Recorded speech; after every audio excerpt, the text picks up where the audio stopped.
Hi, welcome to Flukatronic. Today I wanted to do a behind the curtains look at my most recent single called And Now for the Rest of Our Lives. Probably could have come up with a catchier title, but that's what it is. So just wanted to talk about kind of the songwriting process and where this came from. Kind of go over the melody line and the chord progression and talk about a little bit about the instruments that went into making it. So first off, I'm just going to show you the melody chart here. If you read music, this might be handy. And kind of where this song came from musically was basically just playing around with finger patterns on the whistle.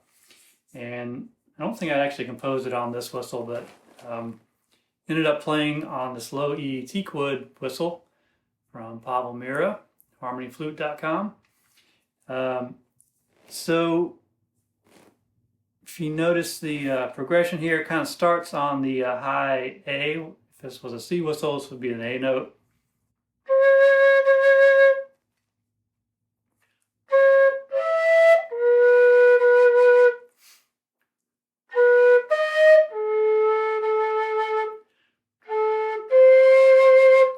And that note right there is, on a C whistle would be a G sharp, which I like that note on whistle. It's a cross fingering, so it's all fingers down except for middle finger on your left hand.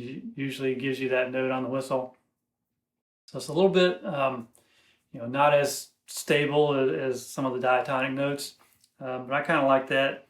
So I was trying to make use of that note in particular in the melody, and that just kind of gives it a kind of that unsettled quality to it. And if you read the liner notes, kind of emotionally where that's coming from, kind of fits there as well. And if you saw my last uke song starter, I've got some neighbors doing target practice here. So if you hear gunshots or whatever, don't worry. Nothing to be concerned about. So that note is kind of important in the process here.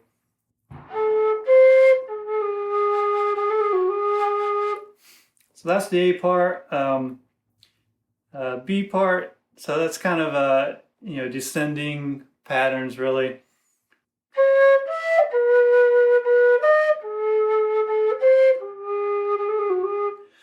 The B part kind of goes back up a little bit. So it's more of an ascending pattern.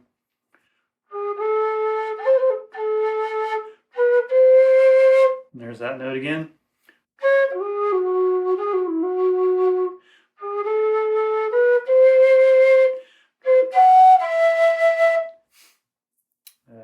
Repeats.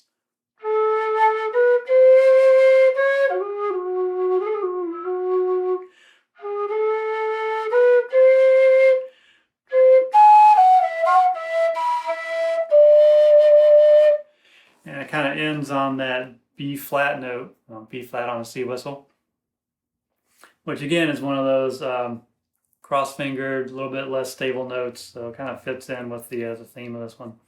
So that's kind of the melody line, and so we repeat that a couple of times, and then we go through it another couple of times with some solo work, just improvisation, and then the C part doesn't have a melody associated with it, and that was just a kind of a four bar loop, just to solo over that's a little more consonant, if you will, none of the weird notes, and you just kind of wail on it for a while, and you come back and do without the repeats, just an A and a B at the end. So that's kind of the structure of the song. If you look at the chords on this chart, so this is again relative to a C whistle, and the chord selections were again trying to incorporate that G sharp note in it. So some of the little bit of odd chords maybe. So it ends up being in the key of really F major. And some of these chords are definitely outside the key of F major. So that's kind of just where it ends up. So if you look at the notes or the chords around that G sharp, they're really different ways of incorporating that note into the chord structure. So the C sharp major 7, right? So it's the fifth in that chord.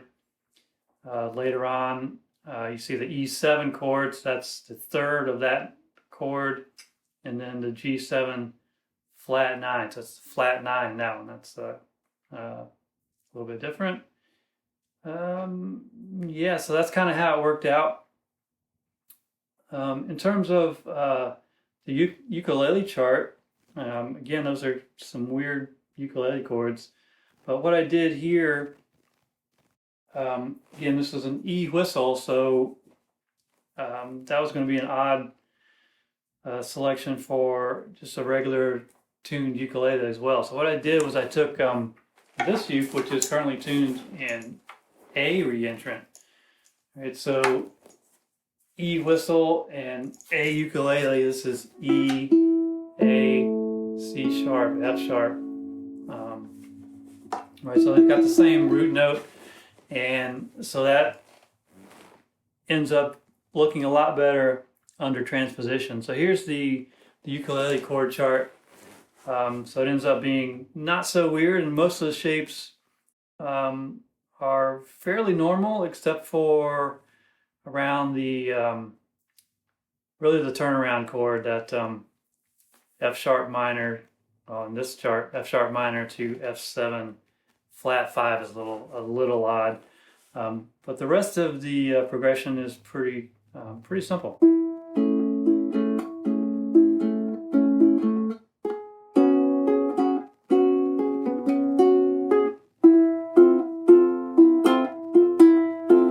And here's the weird one. I just have to memorize every time. It's 4 4 1 2 0 4 1 2 0.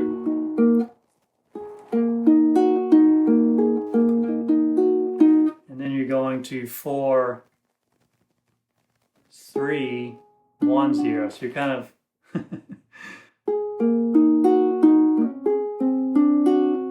it's kind of reversing the order of those fingers there. And believe me, when I was recording it, I had to stop and look every time, because that's just not a common progression there.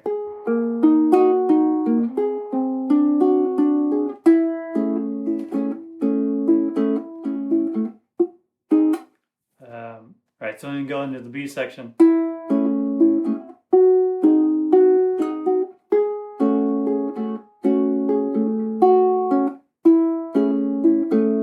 And then the D7 flat 9, it's really a diminished chord. So it's really just your typical W shape there.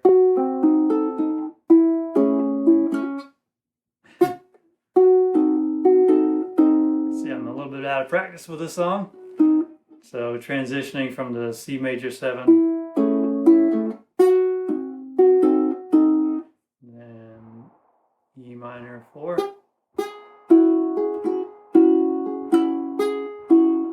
and then again you've got that F7 flat. Oh, there it is.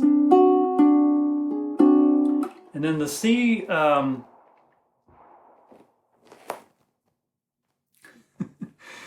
the C pattern is pretty simple here. This is just a 4-bar loop, C major 7, the B minor, and G major 7. You just kind of vamp around on that. You can just go straight B minor. And you can do different variations on the C as well. So you can do, the major 7 and go up to the 9. You've got all those notes available on the top string for that chord.